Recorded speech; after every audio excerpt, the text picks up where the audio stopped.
Welcome to our channel. వీక్షించేటువంటి ప్రేక్షకులారా, వాగర్థావివ సంపృక్తౌ వాగర్థ ప్రతిపత్తయే జగతః పితరౌ వందే పార్వతీ పరమేశ్వరౌ. ఆదిత్యాయ చ సోమాయ మంగళాయ బుధాయ చ గురుశుక్రశనిభ్యశ్చ రాహవే కేతవే నమః. శృంగేరి జగద్గురు పీఠాధిపతులకి, కంచి పీఠాధిపతులకి నమస్కారములు తెలియచేసుకుంటూ కార్యక్రమాన్ని ప్రారంభిద్దాం. గమనించినట్లయితే వీక్షించేటువంటి ప్రతి ప్రేక్షకులు కూడా 2025 సంవత్సరంలో ఎన్నో ఇబ్బందులు, కష్టాలు, నష్టాలు ఎదుర్కొన్నారు. కొంతమంది అన్ని విధాలుగా ఆనందంగా, సంతోషంగా జీవించారు.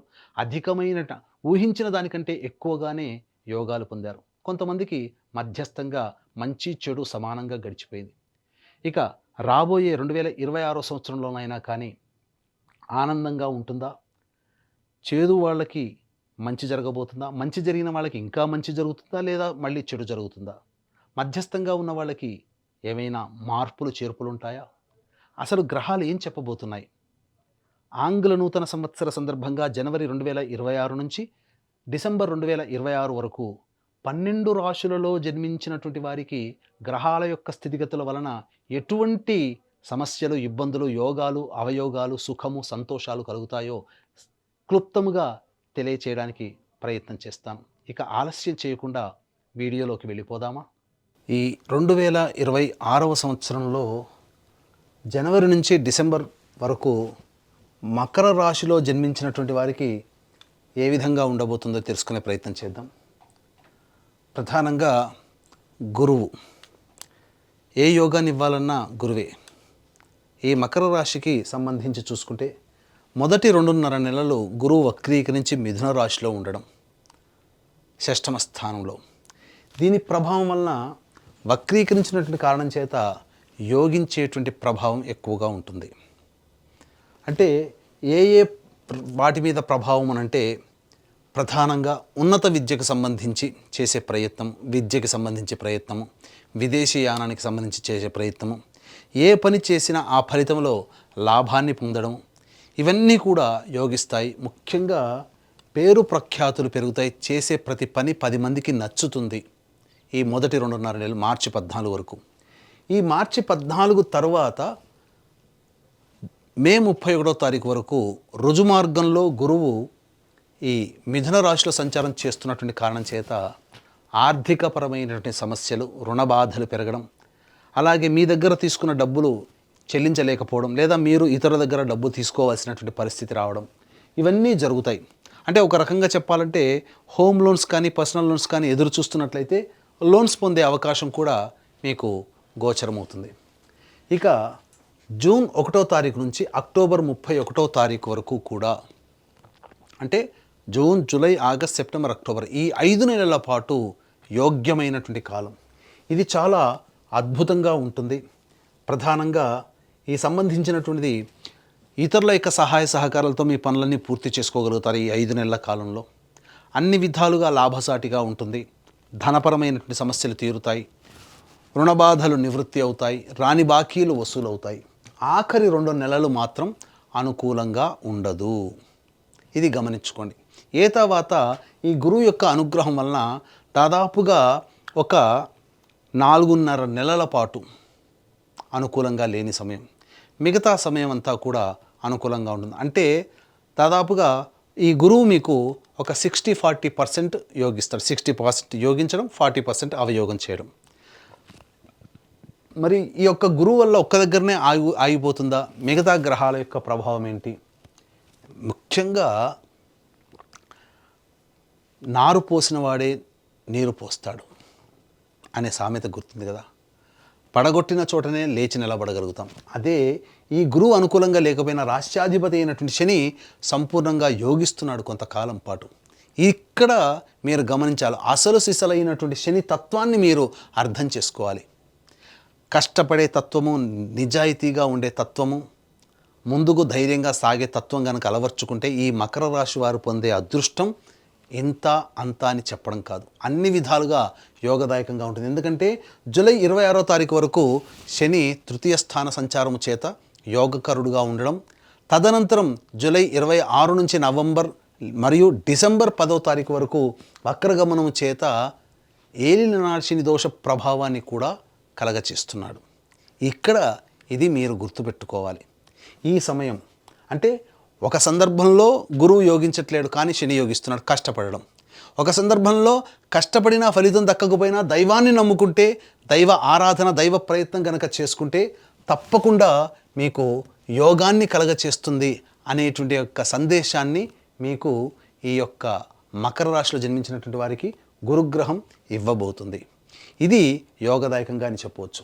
ఇక విద్యార్థులకి ప్రధానంగా మొదటి 2.5 నెలలు కష్టపడితే ఆ తదనంతరం మే వరకు ఉండేటువంటిది అక్కడ గడ్డు కాలంలో ఈ కష్టం మీకు ఉపయోగించబడుతుంది.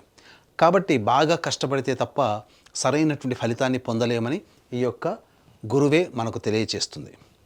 ఇక సంబంధించి జూన్ 1 నుంచి అక్టోబర్ 31 వరకు కూడా విదేశీయానానికి అనుకూలంగా ఉండేటువంటి సమయం, ఉన్నత విద్యకి కూడా అనుకూలంగా ఉండేటువంటి సమయం. కాబట్టి కోరుకున్నటువంటి విద్యా సంస్థల్లో ప్రవేశం లభించి తీరుతుంది. ఇక ఉద్యోగం గురించి మనం చూసుకున్నట్లయితే ఈ ఉద్యోగంలో ఏ సందర్భంలో ఏ సమయాలు బాగుంటాయి, ఏ సమయంలో ఉద్యోగం మారాలి అనే విషయాల గురించి క్లుప్తంగా ముందు తెలియచేసుకుందాం. ఇక వివాహ సంబంధమైనటువంటి విషయానికి వచ్చేసరికి మొదటి 2.5 నెలలు వివాహ ప్రయత్నానికి, లేదా జూన్ 1 నుంచి అక్టోబర్ 31వ తారీఖు వరకు వివాహము ప్రయత్నానికి అనుకూలం. వివాహ సంబంధముగా ఈ యొక్క మకర రాశిలో జన్మించినటువంటి వారికి వివాహము నిశ్చయం అవ్వబోతుంది, సందేహమే లేదు. ఇక దాంపత్య సమస్యలు, ఈ దాంపత్య సమస్యలు అనేటువంటివి మొదటి 6 నెలల వరకు, 5 నెలల వరకు కూడా గడ్డు కాలమే. 6వ నెల నుంచి కూడా అనుకూలంగా ఉంటుంది. కాబట్టి ప్రథమార్థం కాస్త జాగ్రత్తగా ఉండండి. ఎటువంటి పొరపచ్చాలు, ఆవేశాలకి లోను కాకుండా సంయమనం పాటించినట్లయితే జూన్ నుంచి అన్నీ సర్దుబాటు చేసుకుంటాయి, దాంపత్య సమస్యలు తొలగిపోతాయి. ఇప్పటికీ విడిపోయి కలవాలనుకునే వాళ్ళు జూన్ తర్వాత ప్రయత్నాల్లో మీరు సఫలీకృతులు అవుతారని చెప్పవచ్చు. ఇక ఆరోగ్య విషయంలోకి వచ్చేసేసరికి ప్రధానంగా ఇటు ఏప్రిల్, మే మంత్, మార్చి 15వ తారీఖు నుంచి ఏప్రిల్ అండ్ మే మంత్ వరకు గురువు అనుకూలంగా లేడు.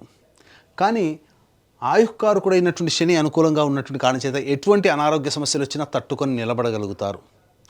కానీ శని వక్రీకరించి తర్వాత గురువు నవంబర్, డిసెంబర్ మాసంలో సింహరాశిలో సంచారం చేస్తున్నట్టు ఈ కారణం చేత ఆ ఆఖరి 2 నెలలు మాత్రం అనారోగ్య సమస్యలు వస్తాయి. గడ్డు కాలమే ఆరోగ్యపరంగా అని చెప్పవచ్చు. కాబట్టి జాగ్రత్తలు పాటించండి. ముఖ్యంగా ఫుడ్కి సంబంధించినటువంటి ఆరోగ్య సమస్యలు ఉంటాయి. కాబట్టి ఫుడ్ని కంట్రోల్ అనగా డైట్ కంట్రోల్ కనుక చేసుకుంటే మంచి జరిగేటువంటి అవకాశం ఉంటుంది. ఇక సంతానపరంగా కనుక చూసుకున్నట్లయితే ఈ యొక్క మకర రాశిలో జన్మించినటువంటి వారికి సంతాన యోగ్యత ఉంది, సంతానవంతులవుతారు. జూన్ నుంచి అక్టోబర్ మధ్యకాలంలో సంతానము కలుగుతుంది. మొదటి 2.5 నెలలు కూడా కన్సీవ్ అవ్వడానికి అవకాశం ఉంది. ఇక సంబంధించి రాజకీయమైనటువంటి సంబంధించి చూసుకున్నట్టయితే రాజకీయ పలుకుబడి అనేటువంటిది ఉంటుంది ప్రయత్నం చేస్తే. కానీ పెద్దల యొక్క అండదండలు లేని కారణం చేత ఆ పలుకుబడి పేరును మాత్రమే తెస్తుంది తప్ప మీకు ఉపయోగపడే విధంగా మీకు పదవి అనేటువంటిది ఉండదు. కాబట్టి అందరితో కలుపుగోలుగా ఉండండి, కానీ ధనాన్ని ఖర్చు పెట్టి మీరు ప్రయత్నం మాత్రం మీరు చేయకండి. ఆశించి భంగపడడం తప్ప ఇంకా వేరే ప్రయత్నం ఉండదు. కాబట్టి జాగ్రత్తగా పాటించండి. ఇక వ్యాపారానికి సంబంధించినటువంటిది కనుక వచ్చినట్లయితే ఎడిబుల్ ఆయిల్స్, అలాగే ఆటోమేటివ్ రంగము మరియు గ్రౌండ్ ఆయిల్స్ అనగా కిరోసిన్, పెట్రోల్, డీజిల్ లాంటి వ్యాపారంలో ఉన్నవాళ్ళు, చర్మ మరియు తోలు సంబంధమైన వ్యాపారస్తులు, ఇనుము సంబంధమైనటువంటిది ఇటుక, మట్టి, ఇసుక సంబంధించినటువంటి వ్యాపారస్తులు, ప్లాస్టిక్ ఇండస్ట్రీస్లో ఉన్నటువంటి వాళ్ళకందరికీ కూడా జూలై వరకు కూడా అద్భుతంగా ఉండబోతుంది. వాళ్ళ యొక్క వ్యాపారము అభివృద్ధి బాటలో ఉంటుంది. తదనంతరం కొంత కుంటుబాటుతనం తప్పదు. ఇక మరీ ముఖ్యంగా వ్యాపార విస్తరణ జూలై లోపల చేసే ప్రయత్నం చేసుకుంటే మంచిదని గమనించవచ్చు. ఇక ఈ సంబంధించినటువంటి restaurant, hotel business, general stores, tiffin centres, road side vendors, అలాగే తీర్థయాత్రలు, దైవ సంబంధమైనటువంటి వృత్తులు, వ్యాపారాల్లో ఉన్నటువంటి వాళ్ళు, కళాశాలలు, విద్యా సంస్థలు నడిపేటువంటి వాళ్ళు, బంగారు వ్యాపారస్తులు, ఎఫ్ఎంసీజీ, ఫుడ్ సంబంధించినటువంటి వ్యాపారంలో ఉన్నటువంటి వాళ్ళకి మొదటి 4-5 నెలలు అనుకూలంగా ఉండదు. జూన్ నుంచి అక్టోబర్ వరకు అనుకూలంగా ఉంటుంది. మిగతా సమయాలు నవంబర్ డిసెంబర్ అనుకూలంగా ఉండదు. కాబట్టి ఏదైనా కానీ వ్యాపారం విస్తరింప చేసుకోవాలి లేదా వ్యాపారాన్ని ప్రారంభించాలనుకునే వాళ్ళు మీ యొక్క జన్మజాతకాన్ని దగ్గరలోని మంచి పండితుల చేత చూపించుకొని ప్రయత్నం చేసి అన్నీ అనుకూలిస్తే కనుక మీరు మొదలు పెట్టవచ్చు ఈ చెప్పినటువంటి సమయంలో అని చెప్పవచ్చు. ఇక కళారంగంలో జన్మించినటువంటి వాళ్ళకి పేరు ప్రఖ్యాతులు పెరుగుతాయి. అనగా సినిమా రంగము, టీవీ సీరియల్స్ రంగము, సోషల్ మీడియా రంగము, ఎలక్ట్రానిక్ అండ్ ప్రింటింగ్ మీడియా రంగంలో ఉన్నటువంటి వాళ్ళకి పేరు ప్రఖ్యాతులు వస్తాయి, కానీ దానికి తగ్గినటువంటి ధనం మాత్రం రాదు. మీకు ముందుగా అడ్వాన్స్ ఇచ్చి మీ చేత పని చేసుకొని ఎగ్గొట్టే వాళ్ళు ఎక్కువగా ఉంటారు. కాబట్టి అటువంటి వ్యక్తుల పట్ల జాగ్రత్తలు పాటించండి. మొహమాటానికి పోయి మొదటికే మోసం తెచ్చుకోకండి. కాబట్టి అన్ని విధాలుగా నిక్కచ్చితత్వాన్ని కళారంగంలో ఉన్నటువంటి వ్యక్తులు కనుక ఏర్పరచుకుంటే చాలా మటుకు సేఫ్ సైడ్లో ఉంటారని చెప్పవచ్చు. ఇక ఈ యొక్క మకర రాశిలో జన్మించినటువంటి రైతులు ప్రధానంగా వాణిజ్య పంటలు వేసుకుంటే అద్భుతమైనటువంటి ప్రగతి ఉంటుంది. అలాగే శాస్త్రీయమైనటువంటి పంటలు కూడా అనుకూలిస్తాయి. కాకపోతే దిగుబడి పెరుగుతుంది, కానీ దానికి తగినటువంటి రాబడి అనగా ధనపరంగా కొంత నష్టపోతారు. ఎలా? దిగుబడి చాలా వస్తుంది. మీరు అమ్మే సమయానికి మీరు అనుకున్నది 10 రూపాయలు అయితే మీకు దక్కేది 3 రూపాయలు. ఇలా రాబడి తక్కువగా ఉంటుంది. కాబట్టి ఆచితూచి పెద్దల యొక్క సహాయ సహకారాలు సలహాలతో మీరు పంటలు వేసుకోండి, అన్ని విధాలుగా బాగుంటుంది. ఇక ఈ యొక్క మకర రాశిలో జన్మించినటువంటి స్త్రీలు ప్రధానంగా మీ కష్టం మీకే ఉంటుంది. పేరు ప్రఖ్యాతులు మామూలుగానే ఉంటాయి. ఇంతకు ముందులాగా గౌరవించినటువంటి సందర్భాలు ఇప్పుడు తగ్గుముఖం పడతాయి. అనవసరంగా మీ యొక్క సర్వీస్ని ఎదుటి వాళ్ళకి వృధాగా ధారపోయడమే కలుగుతుంది తప్ప మీకు వాటి నుంచి ఎటువంటి ఉపయోగాలు అనేటువంటివి కావు. అంతేకాకుండా సంతానవంతులవుతారు. వివాహానికి సంబంధించిన వివాహ ప్రయత్నాల్లో వివాహం జరిగి తీరుతుంది. అన్ని విధాలుగా యోగదాయకంగా ఉంటుంది కానీ మీకు ఉపయోగపడే విధంగా ఎవ్వరూ ఉండరు కుటుంబ సభ్యులతో సహా. కాబట్టి నిర్మోహమాటంగా వ్యాపారానికి సంబంధించినటువంటి ప్రయత్నాల్లో ఉన్నటువంటి వాళ్ళు ఎవరికి కూడా డబ్బులు అప్పుగా ఇవ్వకండి. ఇచ్చినట్లయితే మళ్ళీ తిరిగి తీసుకోవడం కష్టతరం అవుతుంది. ధనాన్ని నష్టపోయే అవకాశాలే ఎక్కువగా ఈ మకర రాశిలో జన్మించినటువంటి స్త్రీలు పొందుతారు. ఆరోగ్యపరంగా జాగ్రత్తలు పాటించండి. మోకాలు నుంచి పాదాల వరకు సమస్యలు అధికంగా ఉంటాయి. శస్త్రచికిత్సలు జరిగే అవకాశాలు ఈ యొక్క మకర రాశిలో జన్మించినటువంటి వారికి గోచరమవుతున్నాయని చెప్పవచ్చు. ఇక ఇంతకుముందు చెప్పుకున్నాం కదా, ప్రధానంగా ఈ యొక్క మకర రాశిలో జన్మించినటువంటి వారికి ఉద్యోగ సంబంధమైనటువంటి విషయాలు ఏ విధంగా ఉండబోతున్నాయి, ఏ సమయంలో చేసుకోవాలనేటువంటి విషయాన్ని మనం గమనించుకుందాం.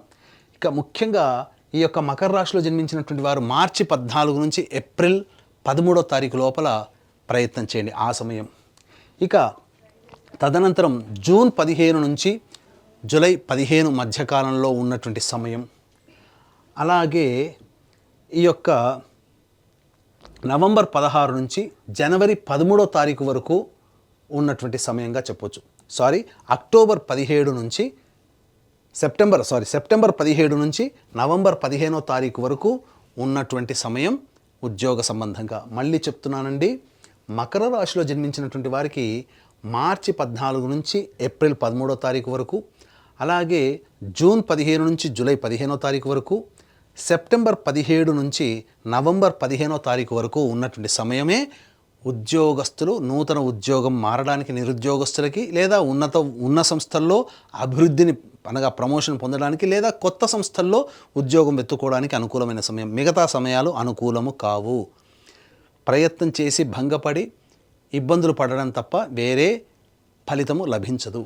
ఇక ఈ మకర రాశిలో జన్మించినటువంటి వారికి మార్చి వరకు కూడా ఎలాగో గురువు అనుకూలంగా లేడు కాబట్టి ఈ కారణం చేత సందర్భంగా కుజుడు కూడా అనుకూలంగా లేడు. కుటుంబ సభ్యుల మధ్య వాగ్వివాదాలు పెరుగుతాయి. ఏప్రిల్ నెలలో కుజుడు యోగిస్తున్నాడు. తద్వారా నూతన వ్యక్తుల పరిచయం అనేటువంటి జరుగుతుంది. మే 1 నుంచి జూన్ 19వ తారీఖు వరకు వాహన ప్రమాదాలు చోటు చేసుకునే అవకాశం ఉంటుంది. శస్త్రచికిత్సలు జరిగే అవకాశం ఉంటుంది. తల్లిగారి ఆరోగ్యం పట్ల శ్రద్ధ వహించాల్సినటువంటి పరిస్థితి. ఇక జూన్ 20 నుంచి ఆగస్టు 1వ తారీఖు వరకు సంతానం మూలకంగా చిక్కులు, సమస్యలు, ఖర్చులు, ఇబ్బందులు అధికంగా ఉంటాయి. ఆరోగ్యపరంగా కూడా జాగ్రత్తలు పాటించాలి. ఆగస్టు 2 నుంచి సెప్టెంబర్ 17వ తారీఖు వరకు అనుకూలంగా ఉంటుంది. సెప్టెంబర్ 18 నుంచి నవంబర్ 11వ తారీఖు వరకు ఎవరితో కలిసి పనిచేసినా, జీవిత భాగస్వామైనా వ్యాపార భాగస్వామైనా ఎక్కువగా కష్టాలు అనేటువంటివి ఉంటాయి. ఇక నవంబర్ 12 నుంచి డిసెంబర్ వరకు అనుకూలంగా లేదు. కాబట్టి ఏతావాత చెప్పొచ్చేది ఏమిటంటే ఈ యొక్క మకర రాశిలో జన్మించినటువంటి వారికి దైవానుగ్రహం తప్పనిసరి. ఇటువంటి దైవానుగ్రహం అందరికీ అందించాలనేటువంటి ఒక సదుద్దేశంతో మన పీఠం ఆధ్వర్యంలో జనవరి నెల నుంచి డిసెంబర్ వరకు ప్రతి నెల ఒక పర్వదినం రోజున పుణ్యక్షేత్రంలో సర్వదోష నివారణ పూజలు, హోమాలు, ఆరోగ్యం కోసం మృత్యుంజయం, ఉద్యోగం కోసం పురుష సూక్త విధానము, శత్రుబాధ, నరఘోష, నరదృష్టి నివారణ కోసం, కోర్టు సమస్యల కోసం సుదర్శన మూలమంత్ర హోమాలు, అలాగే ఆర్థిక బాధలు, దాంపత్య సమస్యల నివారణకి లక్ష్మీ హోమాలు, ఇలా 21 రకాల హోమాది కార్యక్రమాలు ప్రతి నెల జరిపించడం జరుగుతుంది. మీ గోత్రనామాదులు స్క్రీన్పై కనిపిస్తున్నటువంటి నెంబర్కి కాల్ చేసి నమోదు చేసుకోవచ్చు. ప్రతి నెల మీకు వీడియోలు కూడా అందజేయడం జరుగుతుంది. అలాగే 2026 సంవత్సరం నుంచి నూతన ఒరవడిని అనేటువంటిది సృష్టించబోతున్నాం. మన ఆధ్వర్యంలో కొత్తగా సంకల్ప మందిర్ అని చెప్పి యూట్యూబ్, ఫేస్బుక్, ఇన్స్టాగ్రామ్ ఇవన్నీ ఈ 3 కూడాను ప్రారంభమవుతున్నాయి. వాటిని మీరు కనుక ఫాలో అయితే మీకు ప్రతి విషయం కూడా మీకు ముందుగా చేరుతుంది. తద్వారా మీరు అప్రమత్తం అవ్వచ్చు. అన్ని మంచి విషయాలు, ధర్మ సంబంధమైనటువంటి, జాతక సంబంధమైన విషయాలు కూడా మీకు అందుబాటులో ఉంటాయని చెప్పవచ్చు. ఇక ఏతావాత దైవానుగ్రహం ఈ యొక్క మకర రాశిలో జన్మించినటువంటి వారు పొందక తప్పని పరిస్థితి. కాబట్టి ఇటువంటి మకర రాశిలో జన్మించినటువంటి వారు ప్రధానంగా దైవానుగ్రహం పొందడం కోసం గురువారం రోజున దత్తాత్రేయ చరిత్ర పారాయణం ప్రారంభించి బుధవారానికి ఒక పారాయణం సమాప్తం చేయండి. ఈ విధంగా ఒక పారాయణం సమాప్తం చేసే లోపల మీ సమస్యకి పరిష్కారం లభిస్తుంది. లేదు ఇప్పుడు చెప్పినటువంటి సమస్యల కంటే ఇంకా ఎక్కువగా సమస్యలు ఎదుర్కొంటున్నారు అనంటే మీ యొక్క జన్మజాతకంలో నడుస్తున్నటువంటి గ్రహ దశాంతర్దశల యొక్క ప్రభావాలు. కావున దగ్గరలోని మంచి ఉపాసనా పరులైనటువంటి జ్యోతిష్యుని సంప్రదించి వారి సలహాలు, సూచనలు పాటించినట్లయితే మరింత మెరుగైనటువంటి జీవితాన్ని పొందుతారని తెలియచేయవచ్చు. చూశారు కదా ప్రేక్షకులారా, ఈ వీడియో కనుక మీకు నచ్చినట్లయితే లైక్ చేయండి, షేర్ చేయండి, సబ్స్క్రైబ్ చేయండి. మీ విలువైన కామెంట్ని పొందుపరచండి. సర్వం శ్రీ ఉమామహేశ్వర పరబ్రహ్మార్పణమస్తు.